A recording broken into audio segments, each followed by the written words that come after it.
Hello, hello, hello, SA. Welcome to DrD.com. I am Dr. D and I'm going to be your doctor for today.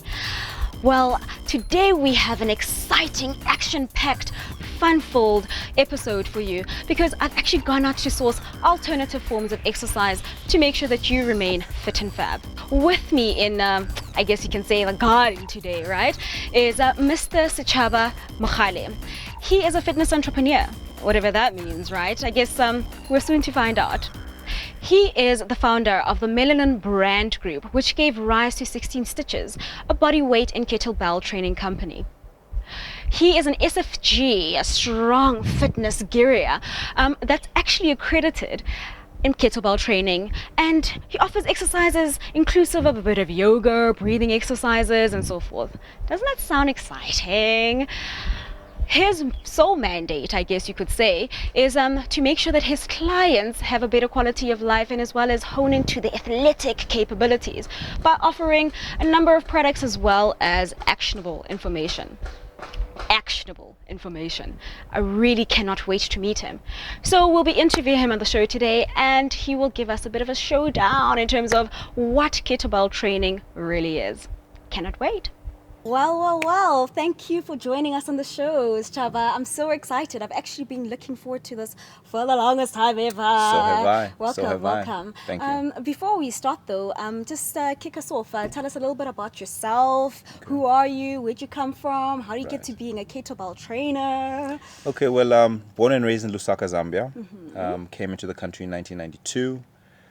Came back with returned exiles. My family was pretty political back then. I went to high school, finished high school, couldn't get into college because of Afrikaans. Hey, bruh, the story of all our lives, right? Right. But there was a blessing there. It kept me out of school long enough for me to start looking for things to do. Started a clothing business that was quite popular back then, and this entrepreneurship thing has always been in your blood, hey? Right, it's always been, but it was out of necessity, really. Yeah. Just needed to provide and, how most all these entrepreneurs things. are born, I figure. Right. But yeah, so as I was pursuing these other things, I always just had the habit of exercise, which I get from my grandfather, who insisted that we move our bodies every day. It wasn't an option, and so I just picked that up from him. And then I started helping out a few friends who had a few problems with this and that. I kind of taught them some rituals and some things to do in the morning, and that started to change things for the better. And that's how I actually got into being a trainer. Oh, okay, that's very interesting. But why kettlebell training? I mean, that's such an orthodox form of training. I mean, people do weightlifting, cardio, toning, etc. Kettlebell is a little unusual. Tell us why kettlebell training. Well, kettlebells, I like kettlebells because they're efficient and very, very effective. How I got into them was once upon a time when I thought I was just in really good shape. Bumped into a friend in a club and started to tell him about just what I was doing. Who actually said when I thought I was in really good shape? Right. No, I really thought I was in good shape. You are now as well, by the way. But what I am now, I think, is nothing compared to what was going on then. And interestingly, I was bigger then, and so on. So anyway, long story short, I went and I checked kettlebells out, and they checked out. They are for real. Okay. Right. That's pretty dope. So then how did you get from training with kettlebells to becoming an accredited SFG trainer? Right. Well, firstly, Strong First is an organization. It's a global organization. It goes around the world certifying trainers. They have a lot of resource online. In fact, if you're going to look up anything with kettlebells, you're better off looking up something with SFG in it in your Google search. Take note. Right. So Strong First Giria essentially is what SFG stands for. The founder is a Russian guy, and a lot of the philosophies and things that are being taught are Russian-based science, proven stuff. And they're just kind of a little bit hardcore, and I think we need a bit of hardcore in our lives. Yeah, most definitely, right? Especially when you're going to be training, you want to leave feeling like you did something. You killed it, man. Right. What's interesting is that the philosophy around kettlebells isn't so much like the Western philosophy of working out, where you are extracting something. Kettlebell training and morning exercise needs to be more looked at more like a recharge. Like in a holistic kind of fashion, In a right? definitely a holistic kind of way, but in a gentle way that leaves you with more energy than it takes out. And kettlebells recruit enough muscles in the body for you to be able to do a lot of things in a shorter space of time. Yeah, because unlike weight training and stuff where you're training particular muscle groups, i.e. doing biceps or triceps, etc., Right. with kettlebell training, every form of exercise actually engages the entire body entire at the same body. time. So Right. you develop and actually grow Right. at the same time. At the right? same time, yeah. So you don't. Yeah. So what happens is that with bodybuilding and weight training, I'm finding that a lot of people have imbalances in their body. Training with a kettlebell is a good way to really gain some flexibility, mobility, strength and conditioning. Along with being able to train different energy systems at one time. It's just a lot of boxes that are ticked by kettlebells, and then kettlebells are just one of the tools that are out there that are weird and but very, very efficient and effective. It's a form of functional training, right? It What is, does of that course. actually mean? What does functional training Well, actually for me, my definition of functional training is really exercise or training that you can actually use and that translates into the real world. We're out here trying to live our best lives. And so this type of training, this type of exercise doesn't take away a lot of time from you, and you can do it at home. You can do it in your undies. I mean, we train for like, what, 20, 30 minutes 20 at most? minutes, yeah.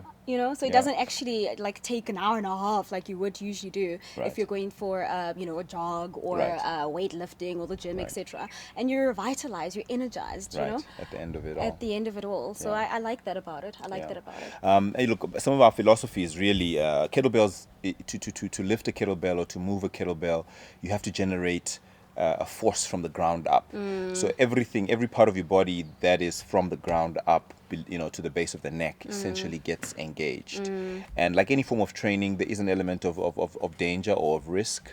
And when you lift kettlebells, you have to pay attention. Know what you're doing, guys. You must know what Please you're doing. get yeah. a professional opinion or Right. input before you actually just go off and do it on your own. Right. But we have one right here. He's going to Right. show us soon. right. Yeah. Look, look, there's nice resources online, and I think that a lot of YouTube stuff is great. And I think, look, the kind of mentality that SFG tries to espouse, because they are the gold standard, is that you need to be really serious and you got to be. Kettlebells are really fun. Swinging kettlebells are a really fun thing, and I think people should really lean towards the fun side of this thing and not be so serious all the time. And I like that you mentioned flexibility and mobility earlier. The only concern I have is that with kettlebell training, you're actually quite stationary when you're working out. I mean, Right. you're in one position, you're not running around the gym Right, and so right, forth. right. How does that actually then prove to be efficient? Well, look, it's efficient because most movements are about how many muscle groups are in the movement, right? So most kettlebell moves or most kettlebell lifts are either happening in a hinge, which I'll show you, and a squat, which recruits a lot of muscles. And so everything around those two movement patterns essentially is just a variation of those two movement patterns. And so, if you kind of pay attention to what's going on, you'll actually notice that you're actually hitting the same muscle groups over and over. What this does is that it helps us because of our sitting habits. We sit a lot in the day. Kettlebells actually elongate you and strengthen your posterior chain, which helps you keep a good posture. So that's another reason that I loved kettlebells. Not only does it do all these things for you, it kind of also just works against the sitting epidemic that we've got going currently. Yeah. And that's the reason why you must mobilize, guys. Get out there, live fit, live healthy. Right. And yeah, I'm really, really excited. But tell us a little bit about kettlebell training. Tell us a little bit about that. So kettlebell training, history and stuff. Well, the kettlebells come from ancient Russia. I think it's 18th century. I could be wrong there. And they used to be used as weights that they used to measure produce. So the farmers would bring the stuff in and then use these things to measure how much grain or whatever it is you're selling. They normally work in 4 increments, and 4 kilos, for instance, is 1 pud. And then 8 kilos is 2 puds, and then 12 kilos is 3 puds, etc. And this is how they refer to those jumps. But now in our training, the jumps in weight are actually pretty beneficial, because what it means is that you have to master as many things as you can master at that weight level. So you don't jump up and down. Today you're using a 10, tomorrow you're using an 11 and a 12. And so there's an element of discipline, there's an element of mastery. along with the fact that you've got this thing in your house, and so there's a personal element as well. And this incremental weight training or gain Right. happens over a duration of time, right? It's Right. not like over like a week or so. Like with 100%. weights, I mean, Right. today you're lifting like 8, Right. tomorrow you're lifting 10. You're lifting a much you heavier, know? thing. Yeah. So you have this weight, and then you master this thing, and only when you really feel like you can own this weight and do all the stuff with it, in certain time limits, should you then increase. So there's a big element of mastery and then discipline, and it's one of the other reasons I love it. So it's like a martial art. So I've done a little bit of homework, and I Right. know there's quite a few movements when it comes to kettlebell training. I Right. think there's about 7 or so. Yeah. I know there is like the 1 and 2 arm swing. There's Right. the snatch, the Turkish get up, Right. and so forth. You're doing your homework, I see. Right. But you want to share us all of this, right? Just Right. tell us about those moves. Okay, so like I say, the primary moves. It's really about the muscles that are driving the moves, So the posterior chain is integral to all kettlebell lifts, and then most of the lifts are actually along the spectrum of a squat and a hinge.